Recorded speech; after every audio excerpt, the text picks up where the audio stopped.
What if your silence said more than your words ever could? In a world addicted to noise, the rarest form of power is stillness. Silence isn't the absence of voice, it's the presence of wisdom. 1. When you're unfairly criticized, there are moments in life when words hurt far more than actions, especially when those words are unjust. You've likely been there. A colleague blames you for a mistake that wasn't yours, or a friend holds you responsible for a story so twisted it's barely recognizable. It's a punch to the gut, and your first instinct is to react, defend yourself, clear your name. But what if silence could protect you better than pride ever could? What if your real power lay not in your response, but in your stillness? The Stoics believed that the pain from an insult doesn't come from the words themselves, but from the meaning we attach to them. Emperor Hadrian once said, "It is not the words of others that harm us, but our interpretation of them." That's where our power lies, in how we interpret the insult. Picture this. You're at a family gathering. Laughter fills the room. Dishes are being passed, stories shared. Suddenly, your uncle, the one who always speaks the loudest, leans in and says, "With the way you spend money, I'm shocked you're not bankrupt yet." You freeze inside. You know your finances are fine. You know he's wrong. But instead of snapping back with receipts or reminding him of his past mistakes, you pause. You breathe, and you stay silent. Because here's the truth. Not all comments are about you. Many are projections. His remark reflects his insecurities, not your financial reality. And that's why silence in moments like these becomes a quiet form of mastery. Seneca said, "Criticism, especially the unfair kind, is a mirror. Sometimes it reflects more of the speaker than the target." But that doesn't mean we ignore every harsh word. Even the sharpest insult might carry a sliver of truth. Maybe it's time to revisit your spending habits. Maybe there's room to grow. If so, take the insight, but leave the insult, and then let it go. It's like martial arts. The most skillful defense isn't always the counterattack, but the calm. When you don't engage, you allow their chaos to reveal itself without becoming part of it. So the next time you're stung by unfair criticism, ask yourself, is this truly about me? Is there any truth I can take from it? And most importantly, what will my silence say that words never could? Let your stillness be your response. Let your energy speak louder than any argument. Because sometimes the most powerful answer is none at all. When you're surrounded by boasting, there's a specific kind of noise that doesn't insult you directly, but still manages to stir something deep inside. It's not confrontation, it's not criticism, it's boasting. The kind that fills a room with a subtle challenge. Look how great I am. What about you? You've heard it before. Someone starts talking about their promotion, their new home, their perfect morning routine, their spiritual growth, their productivity hacks. At first, you nod politely, but somewhere inside, you feel a tightening. A subtle pull to jump in and prove your own worth, to match their highlight reel with yours. But that's exactly where silence becomes your greatest strength. The Stoics taught that real confidence doesn't announce itself. It doesn't need to. Marcus Aurelius wrote, "Waste no more time arguing what a good man should be one." In other words, don't get drawn into the performance. Let your actions, not your mouth, do the talking. Imagine this. You're at a dinner party. A man named Victor is holding court. He talks about his real estate wins, his 5 a.m. cold plunges, his meditation streak, his exclusive coaching sessions, and how he's learning to detach from ego. The irony isn't lost on you. And sure, part of you wants to speak up, maybe share your own victories, maybe put things in perspective. But instead, you take a breath. You lean back. You listen. Not because you're impressed, but because you don't need to be seen to feel secure. That's the essence of Stoic restraint. You recognize that validation isn't your fuel, and performance isn't your path. Your silence isn't submission. It's sovereignty. Seneca once said, "It is a great thing to know the season for speech and the season for silence." Boasting is noise. Your silence is signal. And when others try to impress with words, your quiet composure becomes the only presence that truly stands out. Think of it like this.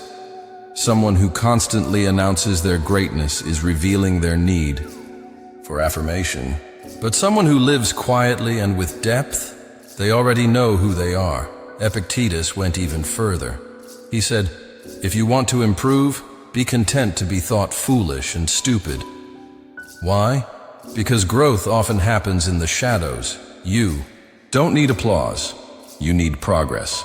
So next time you're tempted to join the game of one-upmanship, step back, smile, let them talk. Your confidence doesn't need a microphone.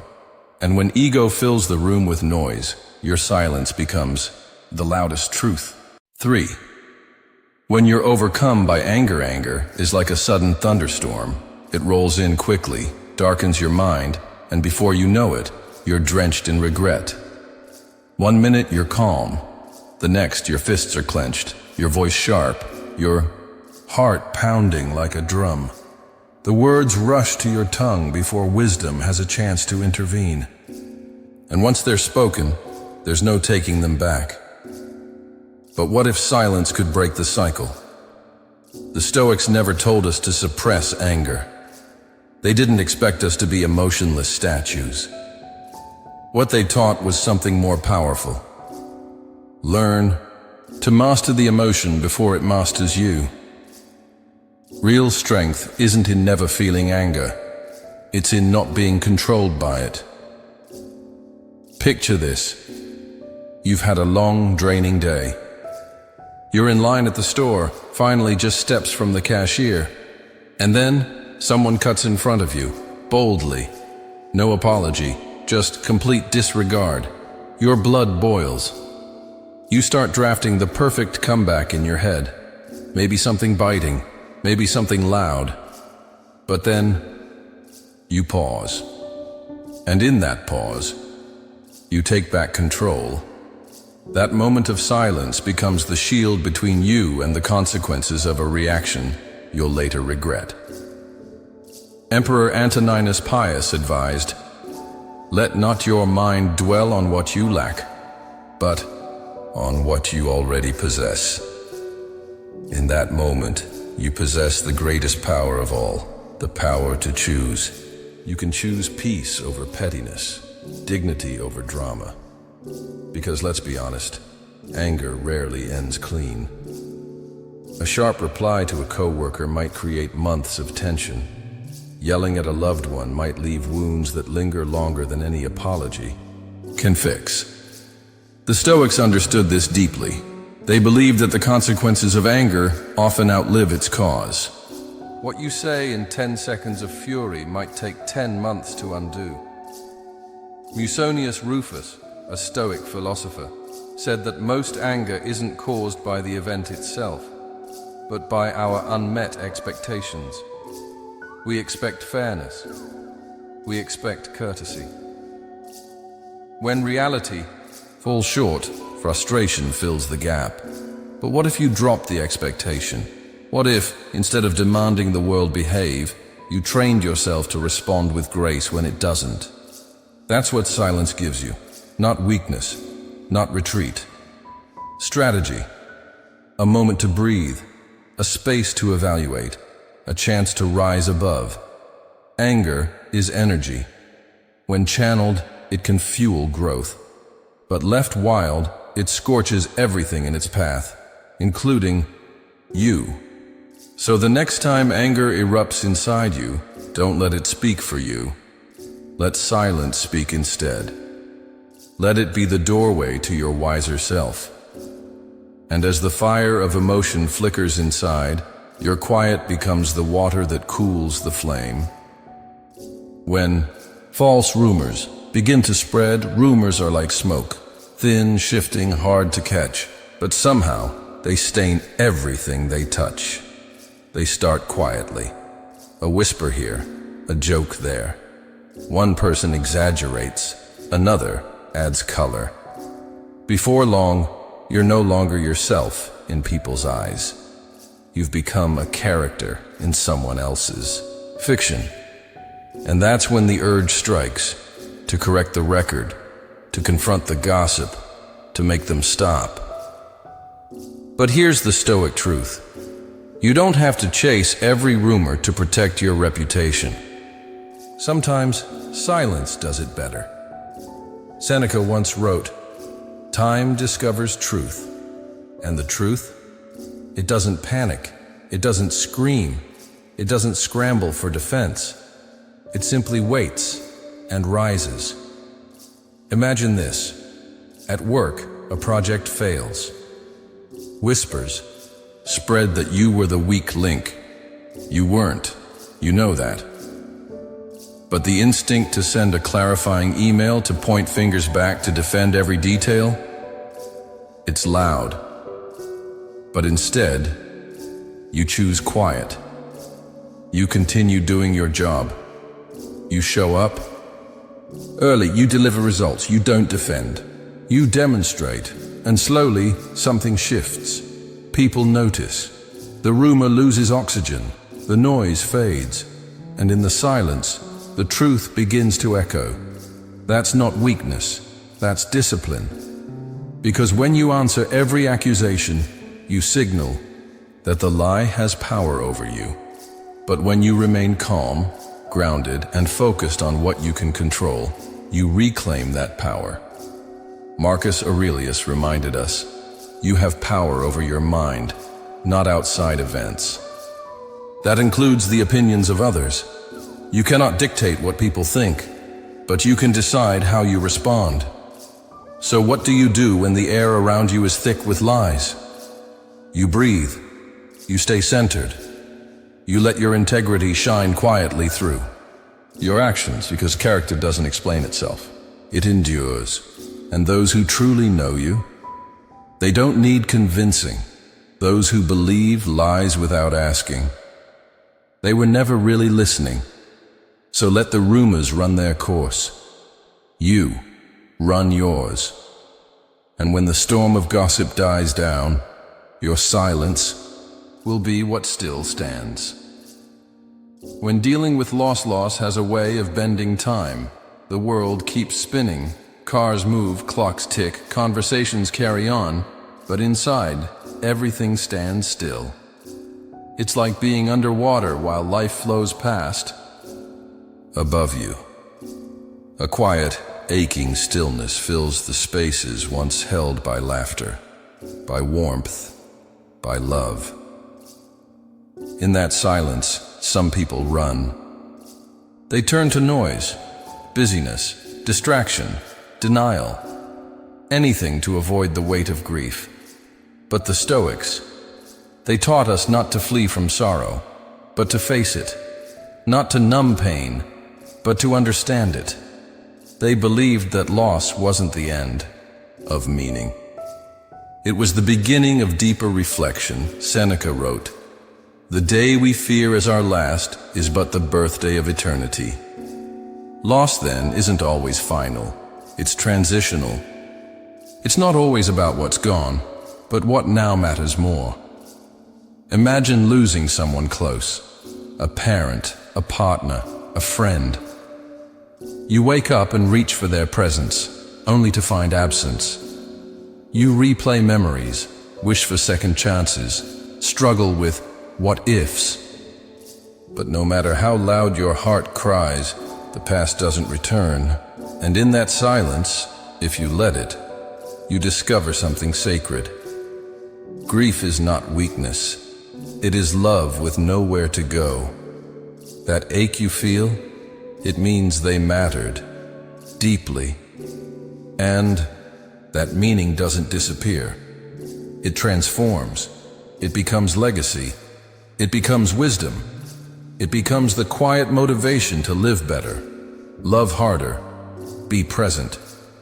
The Stoics taught that we cannot change what has happened, but we can choose how to live because of it. You don't silence grief. You walk with it. You let it shape you, deepen you, refine you. You let silence hold your pain, not as emptiness, but as a space for healing. And with time, you begin to see that the depth of your sorrow reflects the depth of your connection. That what was lost is not gone. It's woven into your being. So don't rush through grief. Sit with it, listen to it, and when the tears come, let them fall. That's not failure. That's being human. Then, when you're ready, stand up again. Carry what you've lost, not as a burden, but as a part of you. Because the Stoic path isn't about being untouched by loss. It's about being unbroken by it, and in that deep silence, you'll find not just sorrow, but strength you didn't know you had. 6. When confronting ignorance, ignorance comes in many forms, but the loudest is the kind that thinks it's wisdom. You've seen it. Someone who speaks with confidence, certainty, and flair, yet everything they say is misinformed, flawed, or downright false. It could be a colleague giving wrong instructions like gospel, or a stranger online spouting opinions as if they were facts carved in stone. You feel the heat rising, the urge to correct, to argue, to set the record straight, but the Stoics would ask, to what end? Epictetus warned us not to waste energy on those unwilling to hear. You don't have to attend every argument you're invited to, as the modern saying goes. Sometimes the wisest thing you can do is ask nothing, say nothing, and simply walk away. The Stoic mindset teaches us, ignorance is not a threat. It's an opportunity, an invitation, not to fight, but to rise. Think of Socrates, not a Stoic, but revered by them. He never shouted. He didn't mock or scold.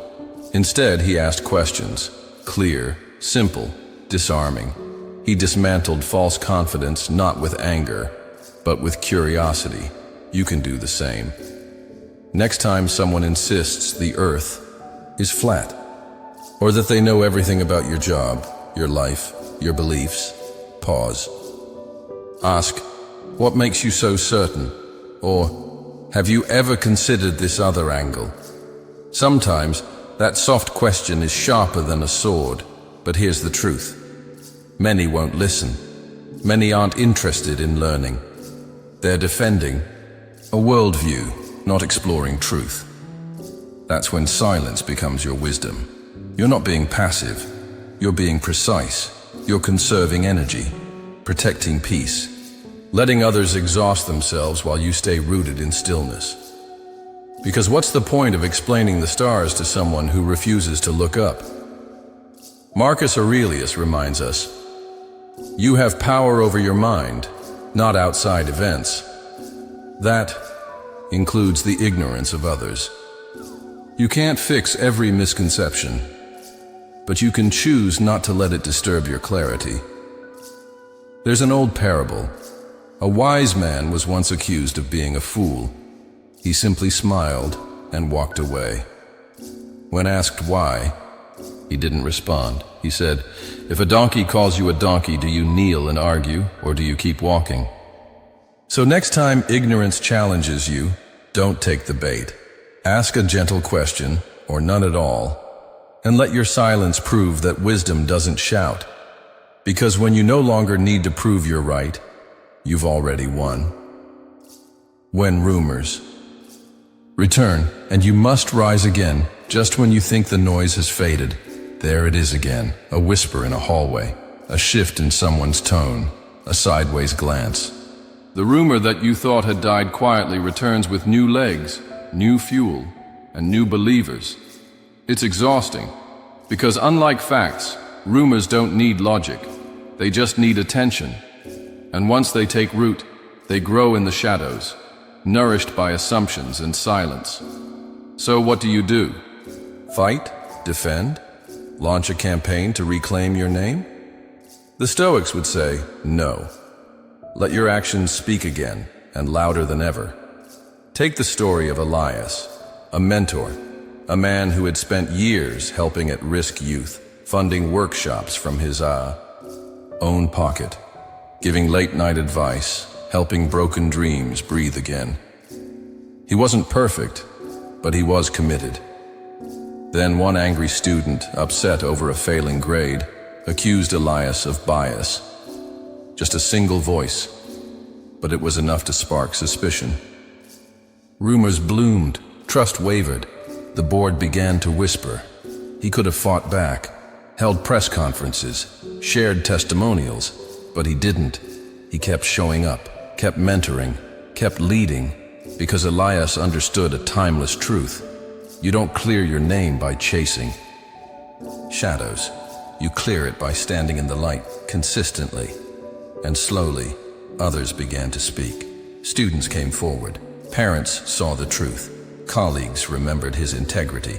And the rumor, it starved because it had no audience left. That's Stoic silence. It's not retreat, it's restraint. It's the discipline to stay the course when your name is dragged through the mud and still walk with your head high. Epictetus said, if the rumor is true, correct yourself. If it's false, why be disturbed? You don't owe clarity to those who refuse to see, and you certainly don't owe your energy to every whisper. So what can you do when the rumor rises again? First, master yourself. Don't let anger be your spokesman. Second, double down on your values. Let your work, your kindness, your character echo louder than the gossip. And third, know this. The truth may move slowly, but it moves with purpose. And when it arrives, it doesn't need to explain itself. Because in the end, it's not the rumor that defines you. It's your response to it. And when they whisper again, let your silence roar with dignity. 8. When injustice strikes and the world is watching, there's a unique pain that comes not from loss or insult, but from injustice. You did the work.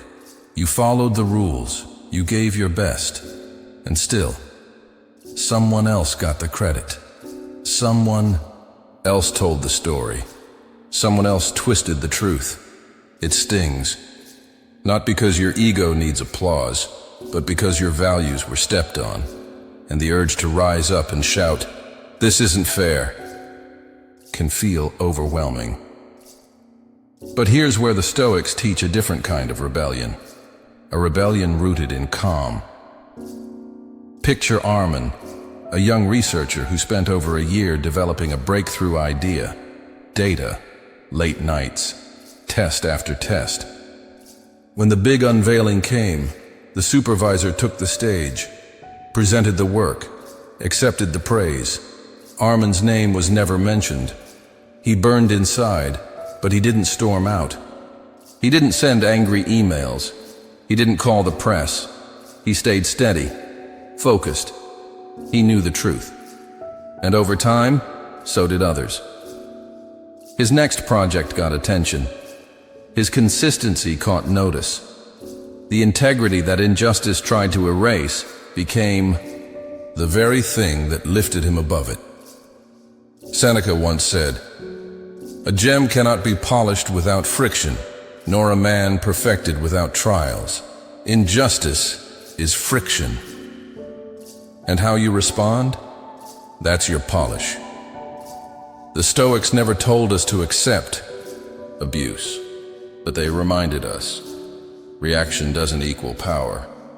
Sometimes when you shout to be seen, all they notice is the shouting. But when you respond with grace, with clarity, with undeniable consistency, they have no choice but to notice who you are. Marcus Aurelius reminded himself daily, "You may not control what happens to you, but you can always control how you respond." So when injustice slaps you in the face, ask, will reacting fix it or feed it?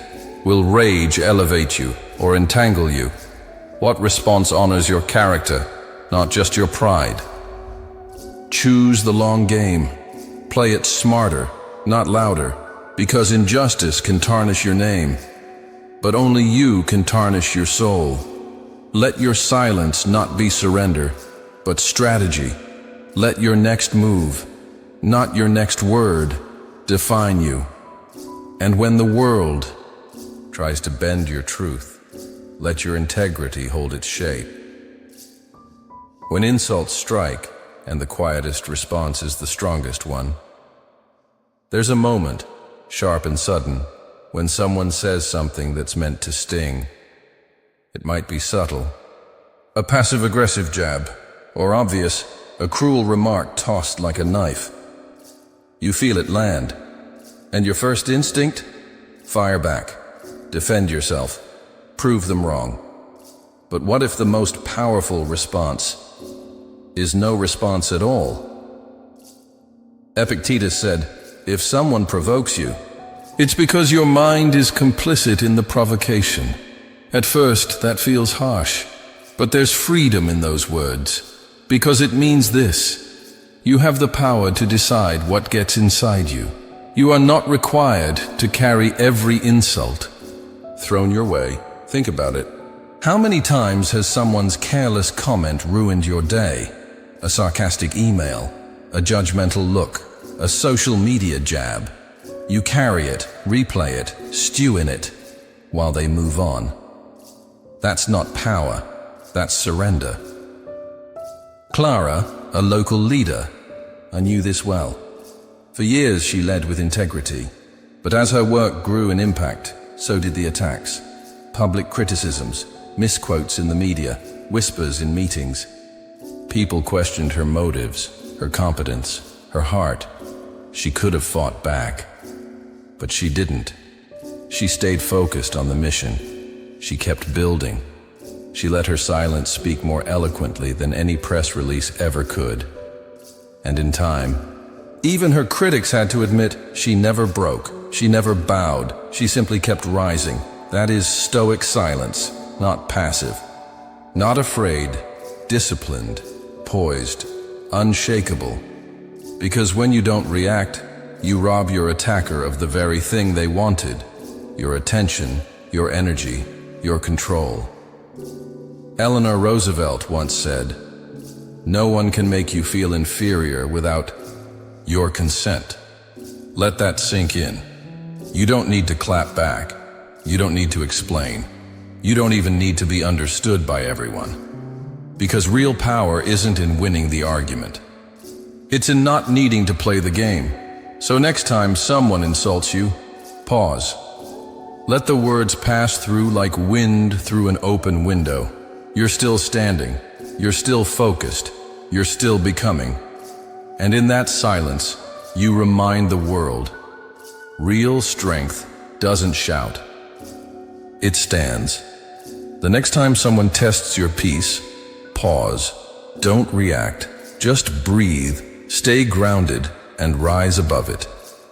When you feel that shift, that calm strength, come back and comment, Stoic calm. If this journey into Stoic silence spoke to you, feel free to like, share, or subscribe. It's a small act, but it helps bring more wisdom to those who need it. You're stronger than you think, and this is only the beginning. Stay steady, and I'll see you in the next reflection.